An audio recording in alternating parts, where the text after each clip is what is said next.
সামনেই তো রথযাত্রা। আর ওই দিন আমরা অনেকেই বাড়িতে জিলিপি, পাঁপড় ভাজা, আলুর চপ এগুলো বানিয়ে থাকি।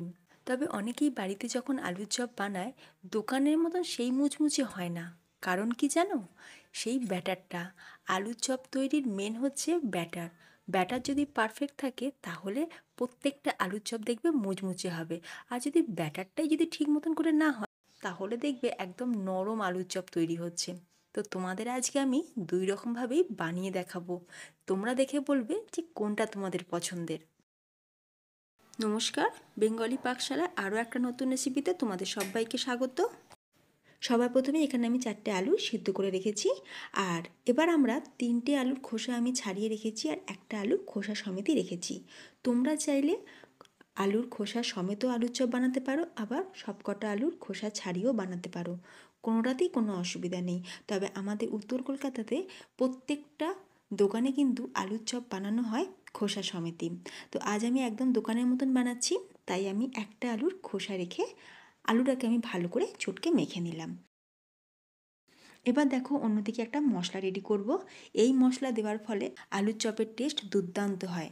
এখানে আমি নিয়েছি ছোটো এলাচ, লবঙ্গ, দারচিনি, গোটা জিরে, গোটা ধনে, সামরিচ আর একটু সাজিরে, আর সবার শেষে একটু তেজপাতাও দিয়েছি, একটা তেজপাতা, আর হাফ চা চামচ পরিমাণে আজওয়াইনও দিয়েছি। এবার এই মশলাগুলোকে একটু ড্রাই রোস্ট করে আমরা এই মশলাটার পাউডার বানিয়ে রাখবো। তো মশলাটা তো আমাদের ভাজা হয়ে গেছে, তুলে রেখে দিলাম। এবার আমরা ফ্রাই প্যানের মধ্যে একটু তেল, সর্ষের তেল দিয়ে তাতে 4টে শুকনো লঙ্কাকে একটু নুন দিয়ে ভেজে সেটাকেও তুলে রেখে দিলাম। শুকনো লঙ্কাতে একটু নুন দিয়ে ভেজে রাখলে লঙ্কাটা বেশ মচমচে থাকে ঠান্ডা হয়ে যাওয়ার পরও। আবার আমরা ফ্রাই প্যানেতে কিছুটা সর্ষের তেল দিয়ে তাতে দিয়ে দিচ্ছি গ্রেট করে রাখা আদা, কাঁচা লঙ্কা। আদা কাঁচা লঙ্কা একটু ভাজা ভাজা করে নেওয়ার পর দিয়ে দিলাম হিং। যেহেতু আমরা নিরামিষ আলুর চপ বানাচ্ছি, তাই একটু হিং দিলে টেস্ট কিন্তু খুব ভালো আসে। তবে তোমরা যারা হিং পছন্দ করো না, হিঙের ফ্লেভারটা, তো তোমরা নাও দিতে পারো। আচ্ছা, এরপর আমরা এর মধ্যে দিয়ে দিলাম সিদ্ধ করে মেখে রাখা আলু। আলু দিয়ে এবার আমরা খুব ভালো করে আলুটাকে মশলার সাথে কষিয়ে নেব। গ্যাসের ফ্লেমকে লোতে রাখতে হবে। আমার ইউটিউব পরিবারের সকল বন্ধুদের উদ্দেশ্যে জানাচ্ছি, তোমরা তোমাদের পছন্দের রেসিপিটা আমার সাথে শেয়ার করতে পারো কমেন্টের মাধ্যমে। আমি তোমাদের নামসহ সেই রেসিপি বানিয়ে দেখাবো। আচ্ছা, এবার আমরা এর মধ্যে দিয়ে দিচ্ছি স্বাদ অনুযায়ী নুন। আমি নুনের পরিমাণটা একটু কম দিলাম, যেহেতু আমরা বিট নুন ব্যবহার করব। একটু বিট নুন দিলে দারুণ টেস্ট আসে।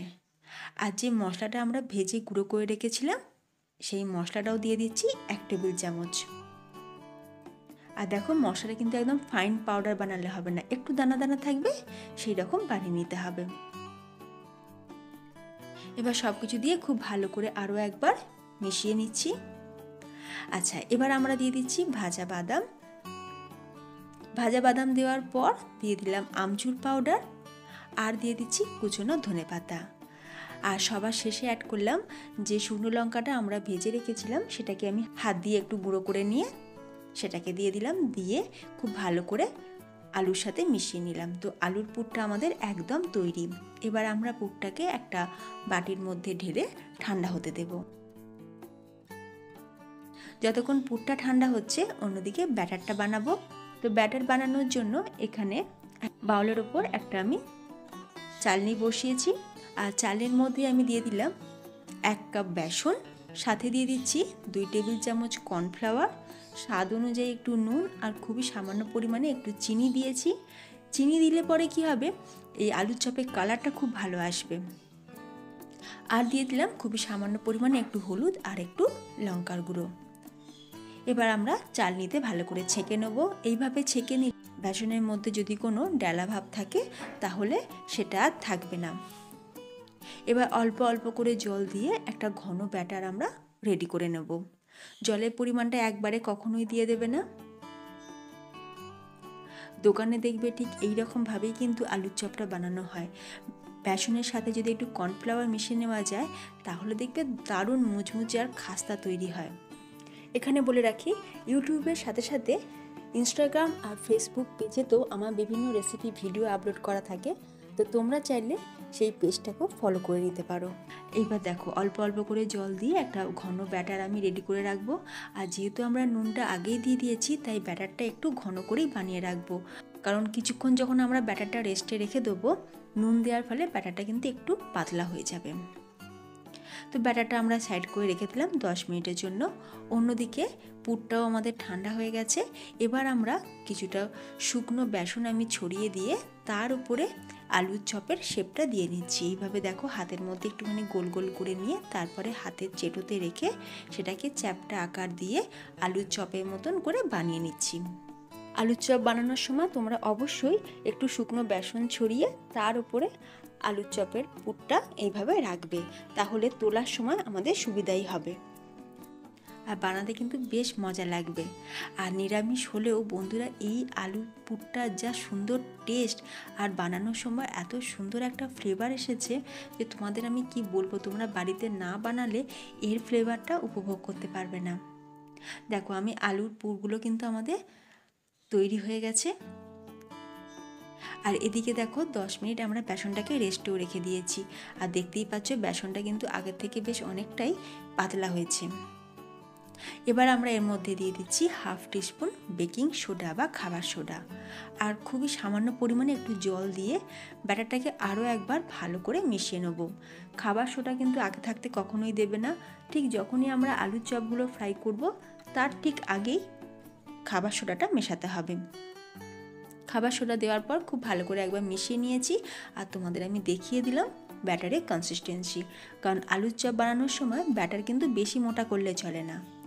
এবার একটা আলুর পুর নিয়ে এইরকমভাবে ব্যাটারে চুপিয়ে হাতটাকে একটুখানি ঝাঁকিয়ে নেবে, যাতে এক্সট্রা যে বেসনের ব্যাটার সেটা যেন নিচে পড়ে যায়।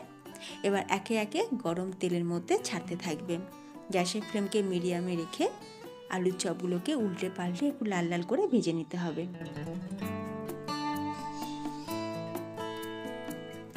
দেখো তেলে দেওয়ার সাথে সাথে কত সুন্দর ফুলে উঠেছি। প্রত্যেকটা আলুর চপ দেখবে এইরকমই সুন্দর ফুলে উঠবে। আজ আমি নিরামিষভাবে আলুর চপ বানিয়ে দেখালাম। তোমরা যদি পেঁয়াজ রসুন দিয়ে আলুর চপ বানানো দেখতে চাও তাহলে আমাকে কমেন্টে জানিও, সেই রেসিপিও আমি তোমাদের সাথে খুব তাড়াতাড়ি শেয়ার করব। দেখো এইরকমভাবে আমি সবকটা আলুর চপ বানিয়ে নেব।